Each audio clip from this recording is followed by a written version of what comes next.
He's not the God who didn't reveal himself. He is not the object of pagan worship.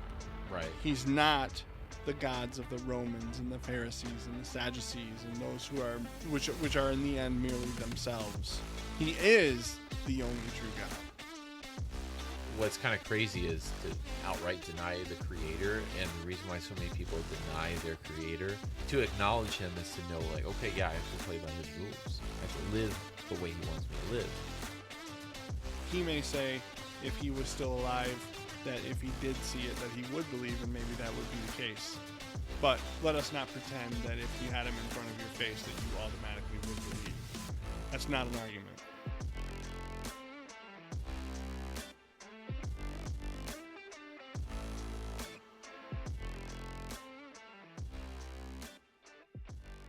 God is making up the difference for you, because when he looks at you, he sees Jesus. He sees Jesus.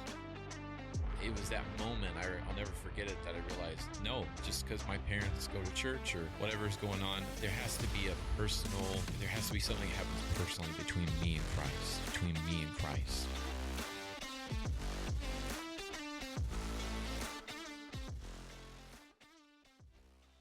Welcome back to another episode of the Life and Faith podcast. This will be a fun one, I think. I went and dug out a few interesting YouTube shorts that I thought would be fun for us to react to. Okay. So you'll hear the audio, of course. You will not see the video. But these are just basically objections to Christianity in the form of YouTube shorts, which is where you find all the wisdom of the world, you know? So anyway, this is going to be a little bit of an exercise. We'll see how well this turns out. Hopefully it'll be good. But I'll go with the first one here if I can get it to... This first guy is a Muslim guy that does a lot of street interviews and argues in favor of Islam. This is from a channel called Hamza's Den. Hamza. What does that mean, Dan? It's a person named Hamza who has a den. Okay. His den of... I'm here now to debunk Christianity in less than a minute. And to do so, I'll need my first witness, Jesus of Nazareth. Okay, so Jesus teaches in the Gospel of John that the only true God is the Father. Who's that? The only true God is the Father. For those at the back, the only true God is the Father. If the only true God is the Father, then Jesus cannot be God. If Jesus is God, then it means he's lying. If he's lying, it means he isn't God. Therefore, if Jesus says the Father is the only true God, he isn't God.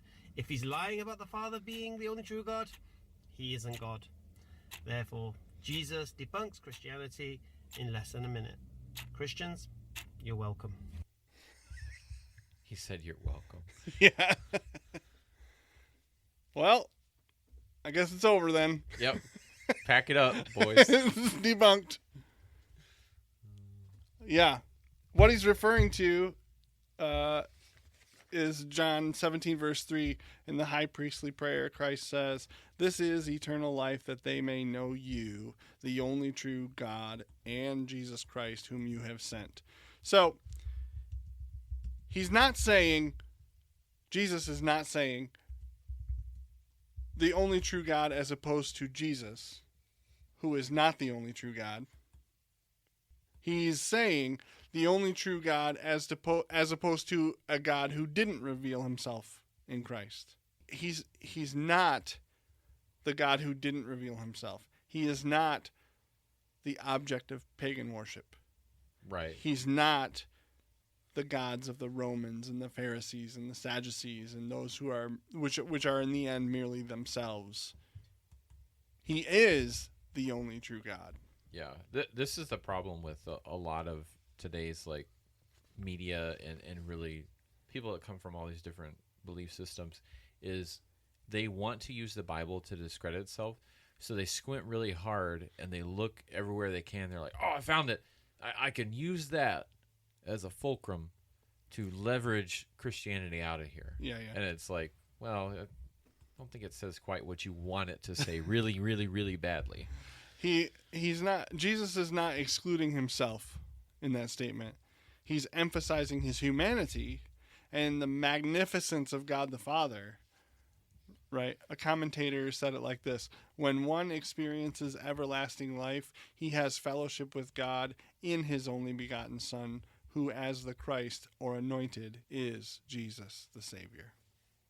Mm-hmm. Yep. I mean, if he's the only begotten of the Father, why would he not be God? Like, I've seen another similar video, and I hope I'm not spoiling the next one that you have, but I saw one where they're like, there's nowhere in the Old Testament that said that Jesus, or that God would have a son, and that discredits anything Jesus said. Well, he's like, are you sure about that? And the guy like took him to a place in Psalms where it's like, it was talking about God, obviously in the context of the verses, and it said, well, what is his name? And can you tell his son's name? And it's like, and the guy like completely fell apart after that. He's like, I never knew about that verse. And he didn't have anything else to say after that. But he was so sure. And he's like, even in the Psalms, it talks about how he would have a son. So, Yeah. And then you've got obviously John 10 where it says, John 10:30 where he says, I and my Father are one. Yeah. So like, read the whole Bible, buddy. Yeah. Okay, this next one is from an English guy. I think the rest of them are all English dudes. It's an interview with two guys. The first guy speaking is not the atheist, the second guy is. What you're saying is you just don't agree with it, that God can allow us to suffer if he compensates us. Like if someone came to my house and tore it up and then gave me a bunch of money, I'd be highly inconvenienced nonetheless to have to fix everything. I'd still be mad even if I was grateful for the money because it's my house, not theirs. But this is God's house, so he's sovereign over it. I don't see myself as a part of God's house. At best, I would see myself as a visitor within God's house who had no choice but to be in God's house. If I was in my own house and I dragged somebody into my house through no choice of their own and then forced them to undergo some suffering and then threw some money at them and said, I have the right to do this because firstly, this is my house, and secondly, I've compensated for it. So if anything, you should be grateful. I think this would be gross. Right, because when human beings exhibit that kind of autonomy over other human beings, we call that slavery. It's funny that, isn't it? This is very dizzying logic. Yeah. I think he and Jonah would get along. Should have beers. Yeah. Right. Yeah. They'd have a lot to talk about, right? Even Jonah could see that God was. Jonah knew God was there, right? His point here is he never asked to be a part of God's world. Mm-hmm. Amid all of its beauty, of course. In the end, he kind of lowers God to the level of a fellow human, but that's kind of really the key here, right? He's saying if a human treated a human this way, it would be, as he says, gross. But that's just it, right? He's not human. Yeah. Who made the stars, Jonah? Yeah. The metaphor is actually really poor because I would say it's not apples to apples to compare it with you inviting over a friend or a neighbor into your home. It's not like that. It's that God literally brought you into this world and gave you life. So the only human comparison by that standard, and it still pales in comparison, would be like a father and son, right? A father who brought a son into the world, and then it's like, while you're here as a child under my roof, you're going to obey these rules, and if you don't, you get punished. And to make the comparison I think that you just made, it's like, okay, if somebody who was not the kid's dad was like, here's my rules, and if you don't, I'm going to punish you, that would be cruel and unusual. Yeah. But it's where his metaphor completely falls apart. I think that he doesn't really understand the potter and the clay. Yeah. Right? He doesn't understand that it's like the potter has a right to do with clay what he chooses. You know what I mean? He's well within his rights to do this and that. And you can say that he doesn't all you want. Yeah. But that doesn't make it so. Yeah. It would be literally like if you built a bunch of Lego people and you could somehow make them come to life. and they rebelled against you. Yeah, which they almost certainly would. Yeah, 'Cause I'm a tyrannical leader. yeah, exactly. So it's like Because humans do that, right? yeah, humans do that. It's yeah. natural to. But what's kind of crazy is to outright deny the creator, and the reason why so many people deny their creator is because they don't. To acknowledge him is to know, like, okay, yeah, I have to play by his rules. I have to live the way he wants me to live, and yeah, people don't want that. Okay, this next one is from Christopher Hitchens, who's passed away. We know that, right? You know Christopher Hitchens. I don't. He's Not like familiar. kind of a Dawkins contemporary. Okay. Christopher Hitchens. I like this video because where Christopher Hitchens goes right that Dawkins goes wrong is he'll kind of be respectful and say, like, here's what I don't agree with about it. Whereas Dawkins just kind of likes to say the outlandish thing to try to get your goat or whatever, you know. Yeah. Whereas Hitchens won't really do that. Or I don't know if he won't do it, but he didn't in this video. So, Okay. and he's paid his debt to the Lord. So, you know what I mean? Yep. Is it nonetheless possible for an atheist to say, a proclaimed atheist to say, as I do, proclaim myself to be, that God positively can be said not to exist? No. It's a very common misunderstanding about my fraternity sorority. I'll just take a moment to clear it up. The atheist says no persuasive argument for the existence of God has ever been advanced or adduced without convincing rebuttal. That no argument in favor stands or has been found to stand the test of argument and evidence. We cannot say that we know that there could be no such entity. Among other things, we are too reverent of the extraordinary time of discovery, innovation, pushing back of the frontiers of knowledge and understanding that's taken place just in our own time to make any such remark. But by saying this, we say, I think, quite a lot. It's interesting, huh? Yeah, that's not a bad perspective, I guess, coming from an atheist. No argument for the existence of God has been made that cannot be refuted. That was his claim. No argument has been made for his existence that cannot be refuted. Oh, So he's saying the opposite is true too. right. So my point about this is that if he had the evidence that he needed, he still wouldn't believe. Oh yeah, Would not have. I just recently preached on the section of the Gospels where Jesus says, "Woe to you, Chorazin, to Bethsaida, to Capernaum," and it says, "You were exalted to the heavens," basically saying like heaven has come down to earth, and he did more miracles and wonders, amazing things that nobody had ever done or heard of in those areas, and yet they still didn't believe. In John 6, Jesus feeds the 5,000, and I'll pick it up around verse 30. So they said to him, "What then do you do for a sign so that we may see and believe you?" Here he's in front of them. "What work do you perform?" Verse 31, "Our fathers ate the manna in the wilderness, as it is written, he gave them bread out of the heaven to eat." Jesus said then to them, "Truly I say to you, it is not Moses who has given you bread out of heaven, but it is my Father who gives you the true bread out of heaven. For the bread of God is that which comes down out of heaven and gives life to the world." And they said to him, "Lord, always give us this bread."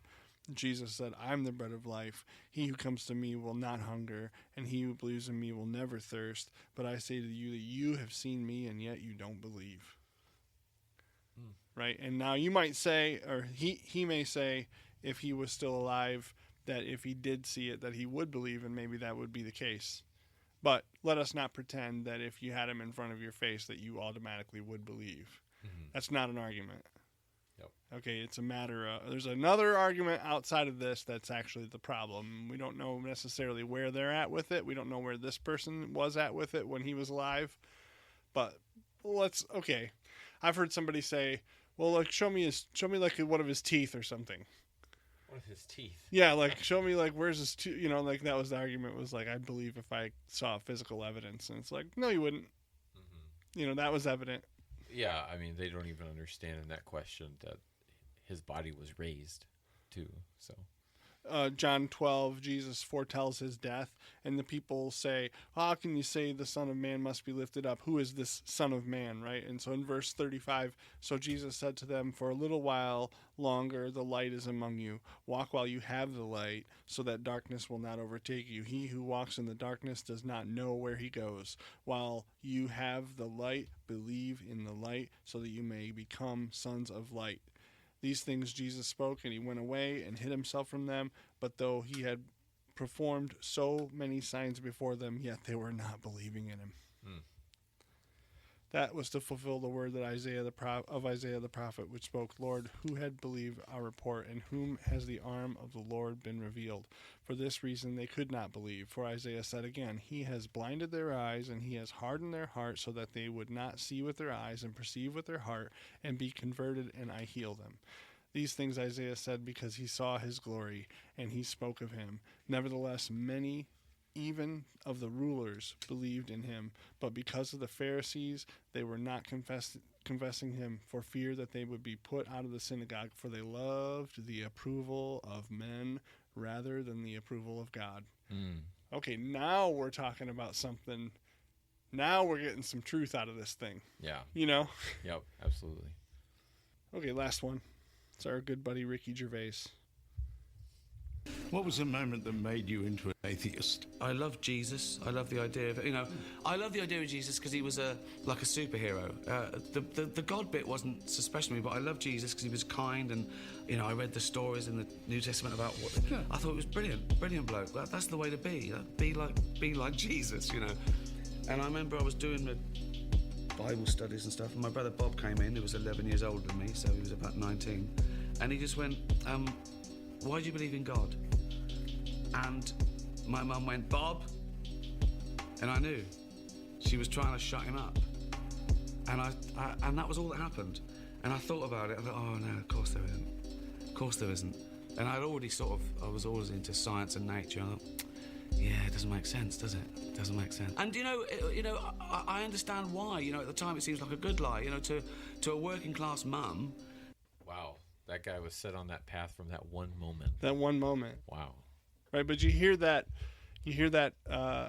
he's kind of decided in that moment that he's not going to believe. Not that he, you know what I mean? And two, like, Mom... It sounded like he valued the opinion of his brother way more than his mom, too. Right. Well, and when Mom did that, she kind of probably didn't know why she believed what she believed. Yeah. That's why that's so important, to know why you believe what you believe, and to really have a good foundation, being ready always in every moment to give a reason for why you believe, because that might happen, right? And so she didn't want the older brother to challenge his faith because, probably because she wasn't prepared to defend it either. Yeah, that's true. You can't really know based on that small of context, but it almost sounds like to me that they viewed Christianity and the belief in God more as a religion, a religious practice, like this is what our family's always done, versus an actual relationship. So, who really knows what, but at the very least, like you're saying, she doesn't know how to defend it, so she was never discipled, Well, I think the thing he lost faith in was her faith. Yeah, yep. Mm-hmm. If it's your parents' religion, what's the use in keeping it around? Thank you for listening to the Life and Faith podcast. If you've enjoyed today's episode, please consider subscribing, leaving a review on your favorite platform, and sharing it with friends and family. Your support helps us continue spreading the gospel of faith, hope, and love. Connect with us on YouTube, Apple Podcasts, Spotify, and many others to stay updated on our latest episodes. See the link in the show notes for all our social media channels. And until next time, it is our hope you'll commit yourself to an even deeper life in faith.